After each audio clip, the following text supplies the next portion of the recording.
MP साहब, किसान आंदोलन जो अभी जन आंदोलन बन चुका है, अपने लोगों के बीच में आ जाए हैं, क्या दुख दर्द महसूस किए, इनका क्या कहेंगे? देखिए, कड़ाके की सर्दी में भाई थोड़ा जोर कम करो रे। और रिकॉर्ड टेम्परेचर में आज दिल्ली के विभिन्न बॉर्डरों पे हमारे बड़े बुजुर्ग आसमान के छत के नीचे सो रहे हैं। 12 से ज़्यादा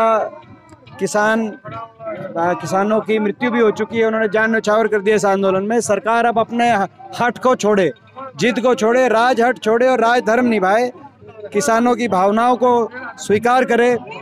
ये तीनों जो कृषि बिल, कृषि कानून जो आनन फानन में कोरोना के समय लाए गए, जिनको लेकर किसान के भविष्य पे एक संकट के बादल मंडरा रहे हैं, इन तीनों बिलों को वापस लिया जाए। मैं आग्रह करता हूं, सरकार से मांग करता हूं, और कोई भी बदलाव कृषि क्षेत्र में लाए तो बदलाव व्यापक चर्चा के बाद किसान संगठनों के साथ सर्वसम्मति बनाते हुए, जैसे पहले हमेशा होता रहा है, तो उस माध्यम से कोई बदलाव लाने की प्रक्रिया होनी चाहिए। इस तरीके से जो कानून बनाए गए, इससे किसान आहत हुआ, और जो इस किसान आंदोलन को जिस तरीके से हैंडल किया गया वो बड़ा निहायत दुर्भाग्यपूर्ण है। सर, जब आपकी सरकार होती थी तो विपक्ष को आप ऐसे किसी भी हालात में वार्ता के लिए आमंत्रित करते थे?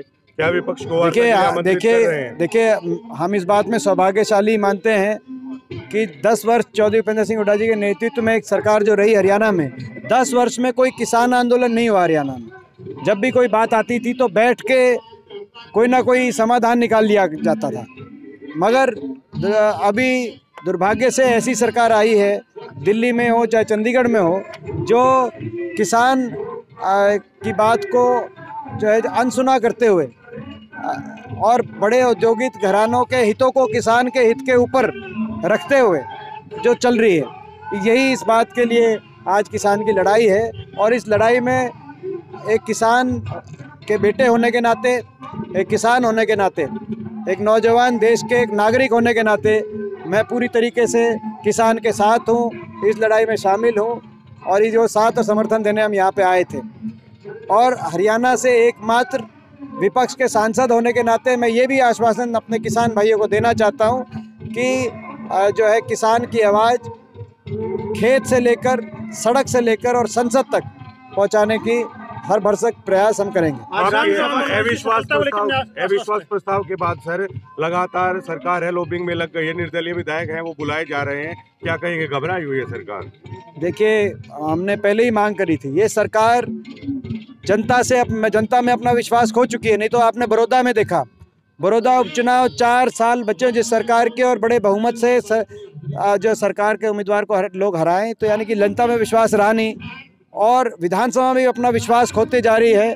विधानसभा में भी अगर किसान के मुद्दे पे अविश्वास प्रस्ताव में लाने की इजाज़त मिले तो ये सरकार विश्वास नहीं जुटा पाएगी विधानसभा का, हमें ऐसा यकीन है। राज्यसभा सांसद जांगड़ा आए थे, उन्होंने साफ तौर पर कहा कि कांग्रेस पार्टी रोटियां सेक रही है, और SYL का मुद्दा भी उन्होंने। देखिए, SYL पे हमारी लड़ाई पूरी तरीके से, उस लड़ाई में हरियाणा के हित के लिए हम SYL की पूरी लड़ाई लड़ेंगे। एक बूंद भी पानी पंजाब को या किसी भी प्रदेश को, जो हरियाणा का हित का हक का पानी है, किसी और प्रदेश को ना लेने दिया जाए। इसके लिए जो जैसी कानूनी, संवैधानिक और प्रजातांत्रिक लड़ाई लड़नी पड़ेगी, वो लड़ने में कोई किसान हरियाणा का पीछे नहीं हटेगा।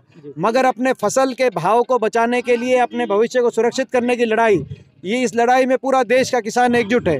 ये 2 अलग अलग मुद्दे हैं, ये कोई एक मुद्दे का दूसरे मुद्दे से लेना देना नहीं है।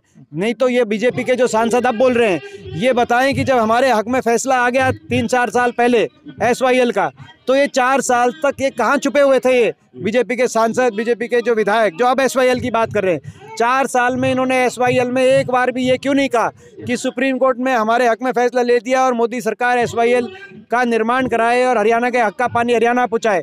अभी तक तो ये कहीं नहीं दिखाई दिए। तो आज इनको ये कैसे याद आई? ये 2 अलग अलग मुद्दे हैं।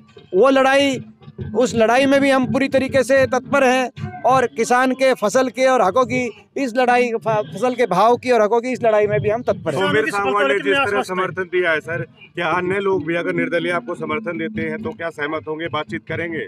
देखिए, मैं समझता हूँ कि जो है सौमीर जी ने जो दिया है, किसान के हक में दिया है, उनका हम स्वागत करते हैं। और आने वाले समय में तेल देखो और तेल की धार देखो।